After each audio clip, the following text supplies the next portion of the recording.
Hindi ko kasi hawak yung data, but we can share it with you, yung statistics natin, at tulungan nyo kami. Tulungan nyo kaming iparating ito upang magbigyan natin ng tamang informasyon ng ating mga kababayan. Are these speaking of lung diseases, pertussis cases po sa Calabarzon, kamusta po ang pertussis cases? And ilang vials po ng vaccine from the 500,000 na nakuha from the DOH ang makuha ng Calabarzon? Sa ngayon po, yung pertussis case natin, ay hindi pareho nung panahon ng Abril. Bumaba na, dati nasa 300 tayo in a day. But ngayon po, sa report naman ay mababa na. Yung naman pong bakuna, maganda, nandyan na. Inaayos lang po yung allocation.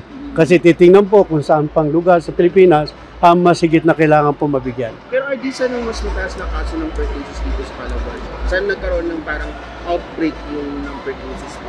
Actually, nakakalat. Yung mga una report natin is nasa Rizal. So, tinitingnan din naman natin. No? At tayo naman ay hindi tumitigil ang ating surveillance officers kung kaya nga maaga nakaka-capture yung mga cases natin. At nagkapasalamat tayo dahil mula sa ating mga local health workers ay bibigyan tayo ng informasyon. Kadetect sa Calabarzon, yung isang kaso ng monkeypox, yung 12 years old. So, kamusta po yung sitwasyon ng pasyente ngayon? Ano po mga measures ginagawa natin to prevent the spread of monkeypox here or mpox here in Calabarzon? Una-una, nagpapasalamat tayo sa ating local health workers, sa municipal health officers, sa ating mayor na nanguna, na lumalaman po na positibo ang pagkakasuri nung pinadala sa RITM, ay kaagad po naman pinuntahan yung pamilya. At sa ngayon po, na rin sa ulat ng ating mayor kagabi, ay maganda na po ang kalagayan at way to recovery. So, binabantayan pa rin, tinitingnan pa rin, nagko-contact tracing pa rin po tayo upang masiguro na hindi kumalat ito. Okay. Dok, yung sinabi ni Doc Solante na parang house transmission sa household daw nagsimula. And dahil wala na mga family history itong bata, your reaction on it? Well, unang-una, sinusuri pa rin eh. Well, we're still looking into it, yung details, ano? Kasi gusto din natin na masiguro talaga na wala bang pinagmulan kasi magkakaroon yan ng epekto sa pamamaraan na magiging hakbang natin upang maiwasan ang pagkalat nito. But sa ngayon, ating binabantayan yung pamilya upang matiyak natin na doon lang yung ating kaso at huwag na madagdagan. Isa pa lang din to, Doc. Sa ngayon po. Another thing, can you confirm, sabi ni Doc Solante din, wala pa raw vaccine at least sa Asia dahil pinaprioritize daw at least doon sa Africa na continent dahil doon daw yung mas mararaming cases. Can you confirm on that? Well, una-una, tayo naman sa mga ganyang pagkakataon, lagi tayo nakikipag-ugnayan sa World Health Organization. Even yung mga logistics na available, tama nga na inuuna nila yung mga lugar na napakataas ng cases, yung outbreak. At tayo naman, mabuti naman yung tayo ay ngayon ay close monitoring and surveillance po tayo. For the record lang po, ilan po yung naka-close contact ng bata at yung mga family members po ba noon, nasabihan din yung mga nakasama nila outside na may mpox positive sa bahay nila? Actually, pinuntahan sila, binigyan ng tamang gabay at inaalam lahat. Kaya nga sabi ko, ongoing pa rin yung investigation. But doon sa kasambahay, 7 yata yung nandun. So, Pito including the bata? Oo, nandun sa kasambahay. So, tinitingnan po lahat yan. Kasi siyempre, bata yan nag-schooling yan. So, lahat po ng mga close friends niya, tinitingnan din po. Kaya, sabi ko nga, bagamat ang kanyang kalagayan ay umuhusay na, ay binabantayan naman natin yung mga talagang nagkaroon ng close contact sa kanya. Hindi kaya po lang inyong kagawaran, malaking tulong po ang ating bawat sektor ng lipunan, private sector, mga private practitioners natin, kayo mismo nasa media, na magbigay ng tamang informasyon sa ating mga kababayan. Bukod po ba sa physical activity na pagtakbo, ano po ba yung mga pwede pang paraan para ma-prevent yung lung diseases? Una, kailangan magpakonsulta kagad. Huwag po natin baliwalain, kung may nararamdaman tayo, magpatingin po tayo kagad.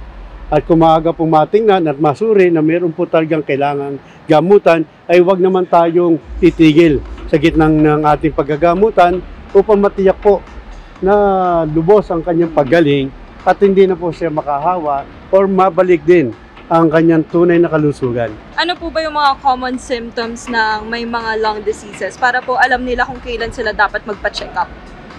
pangkaraniwan naman talaga ubo, sipon, nakita mo nahihirapan kang huminga, hindi ka tumatagal na maglakad, so shortness of breath, nakikita natin yan. No? So karaniwan dito, kung may mga lagnat, akala mo ano lang, lagnat laki yan, sinat lang yan. So, Pero tingnan natin, kaya nga pagka ang ubo ay matagal na, kailangan po ay nagpapatingin.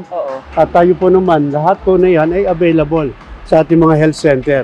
Ang importante, magpatingin po sila sa pinakamalapit na health center para mabigyan po sila ng karampatang lunas. Doc, do we have data like sa Calabarzon region or sa Philippines if you have lang, gano'n ba karami may cases ng tuberculosis pa rin?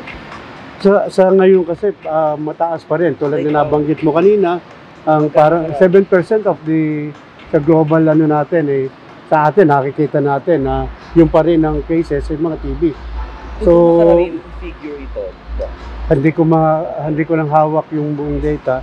But sa ngayon, kaya nga meron tayong patuloy na programa na nilulunsad kuning buwan ng Agosto ay upang paalala sa ating mga kababayan na nandiyan pa rin ang problema ng TB. Ating nilalabanan pero tuloy-tuloy pa rin. Dapat huwag tayong titigil. Sa baga, napakatagal na niyan at kaya nga sabi ko paulit-ulit na sa pamamagitan ng pagbibigay ng tamang impormasyon ay mawala yung stigma kasi ito po ay nagagamot. Ang napakahalaga rito ay sumunod ang mga pasyente sa gamutan at siguraduhin pong tapusin. Kasi mahirap na hindi tapusin ang gamutan ay lalo mahihirapan po tayo na makontrol o matuldukan ang problema sa TB. And final na lang, Asik, any message in regards to the celebration of the National Lung Month and National TB? Well, unang-una, nagpapasalamat po ang inyong lingkod, ang ating kagawaran sa patuloy na pakikisa ng ating sambayanan, lahat mula sa ating mga health workers po, sa ating mga bayan, sa ating mga kasamahang societies, na kung saan ay kasama sila sa advokasya at pagkilos. At sana po, yung sa ating ginagawang mga kaganapan tungkol sa may kaugnayan sa ating healthy lang na kumpanya ay ipagpatuloy po natin. Hindi lang ngayong Agosto, kundi sa buong taon sapagkat ang sakit po ay tuloy-tuloy at hindi po natin masabi na may buwan lang siyang magkakasakit yun sa baga. It's a way of life na we have to keep ourselves healthy. Sabi nga po ng ating secretary, tandaan po nyo lagi yung salitang TED, tamang pagkain, ehersisyo at disiplina. Magandang araw po sa inyo lahat.